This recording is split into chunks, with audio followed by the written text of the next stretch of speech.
نبی کریم علیہ السلام نے فرمایا میں معراج کی رات گزرا، یہ سنی کان کھول کے سنے، صحیح مسلم کی حدیث، فرمایا میں معراج کی رات گزرا تو حضرت موسیٰ اپنی قبر میں کھڑے ہو کے نماز پڑھ رہے تھے۔ اب آؤ، حضرت سعید بن مسیب تابعی ہیں، صحابہ کے شاگرد ہیں، وہ کہتے ہیں جب یزیدی فوجوں نے مدینے پر حملہ کیا اور یزید کا مقرر کردہ امام آیا تو صحابہ کرام مسجد نبی چھوڑ گئے، 3 دن تک مسجد میں نماز، کہا ہم یزیدی امام کے پیچھے نماز نہیں پڑھیں گے۔ حضرت سعید بن مسیب کہتے ہیں میں دیوانہ بن کے، مجنون بن کے اندر گھس گیا، یزیدی فوجیں سمجھی میں دیوانہ ہوں، شاید پاگل ہوں، مجھے انہوں نے تکلیف کوئی نہ دی۔ فرماتے میں نبی پاک کی قبر کے ساتھ ایک لگا کے بیٹھا تھا،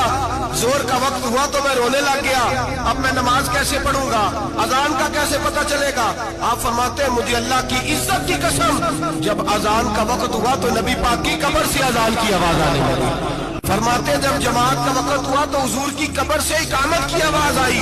پھر جماعت کی آواز آئی اور میں نے اپنے نبی کے پیچھے زور کی نماز ادا کی۔ حضرت موسیٰ اپنی قبر میں نماز پڑھے اور میرے رسول تو قبر میں جماعتیں کراتے ہیں، حضور جماعتیں کراتے ہیں، اور آپ فرماتے ہیں میں 3 دن مسجد، کان کھول کے دل کھول کے سنو، ہم نے کوئی ریڈی میڈ عقیدہ نہیں اپنایا،